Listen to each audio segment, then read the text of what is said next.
everybody, it's Jason Blaha with Ice Cream Fitness here. I just thought I would knock out a quick video here Saturday night for you guys because a lot of people have inquired, both people who are against what I'm doing and people who are very for what I'm doing, including some people who want to go either vegetarian or vegan. And people are asking me to show you guys where I'm getting my protein because that seems to be everybody's biggest concern. And I think that is a legitimate concern because we all know that as a competitive strength athlete, if I don't get enough protein, I am fucked. But hold on, let me give you guys a bicep shot first.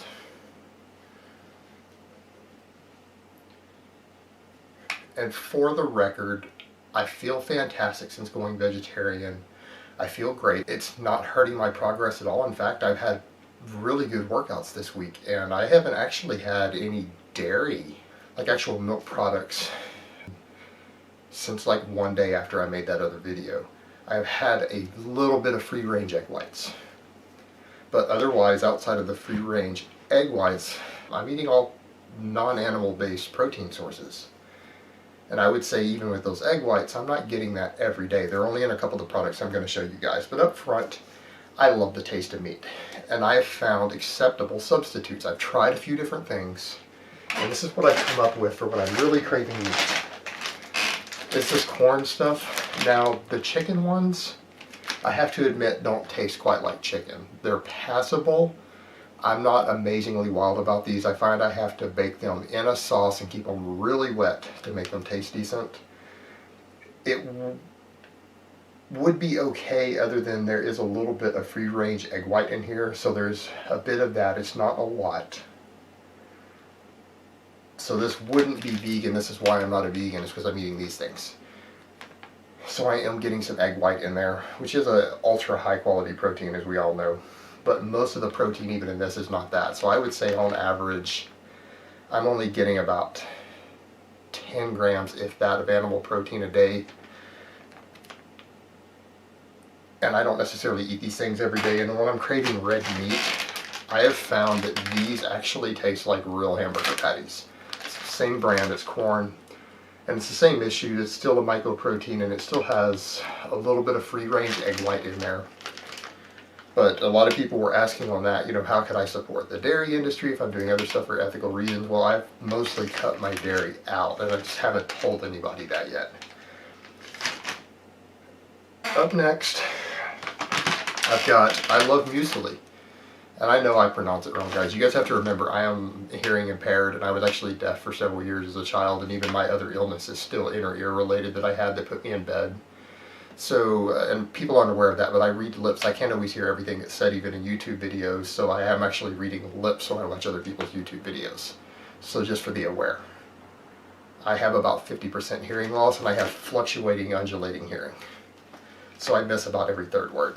So I mispronounce things. It's just the way it is. And it's just something I've had to deal with most of my life. But grains in general are very, very high protein. As long as you're combining different, less than ideal protein sources together, they often balance back out.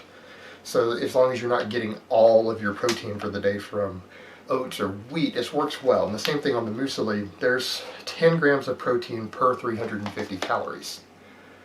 Now, if I ate nothing but muesli, I would be a bit low on my protein needs because it's not quite enough, but it's still pretty good. This is workable, as long as you can add more protein to the mix with other foods. So this is definitely something to work with. And I love cereal, I love muesli. And I do pour soy milk on mine, and I would have, and I know some of you guys don't like soy, I don't have an issue with it.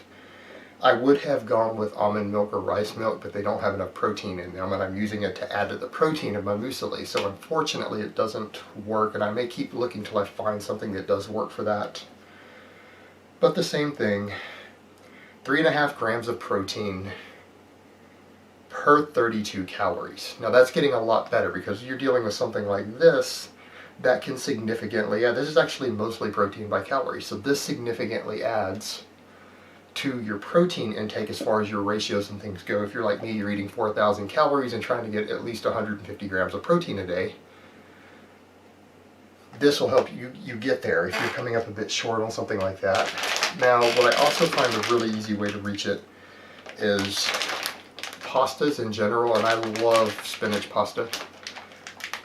And there's also some really good other organic whole wheat. This is just a fairly inexpensive organic spinach pasta I get. And I don't necessarily buy it because it's organic, I buy it because it has the spinach in it and it's priced well.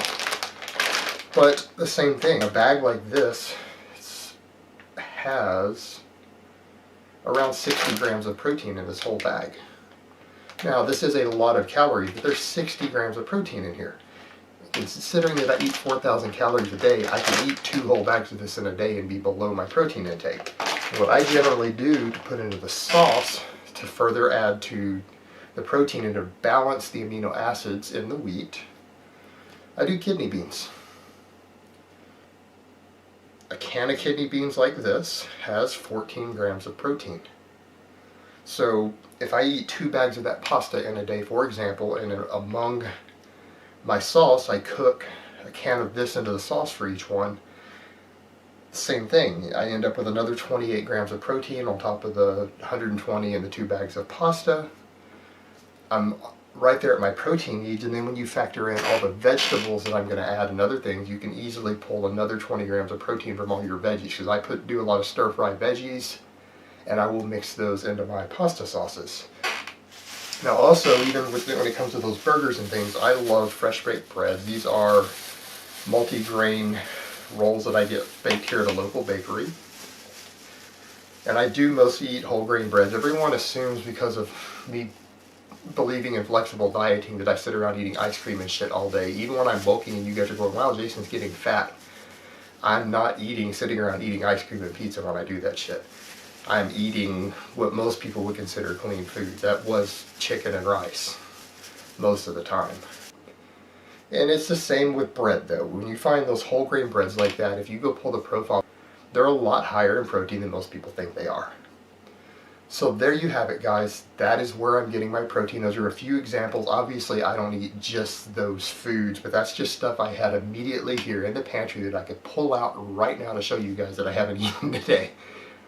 And I've restocked up groceries at least 3 or 4 times a week. I go grocery shopping, so I always have fresh stuff coming in. And trust me, I'm not going to lose any size. My gains aren't going to stall. I'm going to continue to get bigger and leaner and stronger as I get closer to meats, even eating this way. I have enough of a background in sports nutrition and nutritional science to understand how this works, and I know it throws a lot of people off. They don't believe that you could do what I'm doing, but it has been done by many top-level athletes in the past, and it will be done by many more in the future who go on to become the best of the best in their sports. It's absolutely doable. It's just harder. It is a lot easier to get all of your protein sources from meat. It's very, very easy and convenient, but I'm not doing this out of convenience. I'm doing it for my own personal reasons. But yes, it is harder. You do have to look closer at combining proteins together, and it can be hard to find protein-rich foods that you need to fill your needs. So there you have it, guys. That's really all I have to say on that today. I hope it has been informative, and I will talk to you next time.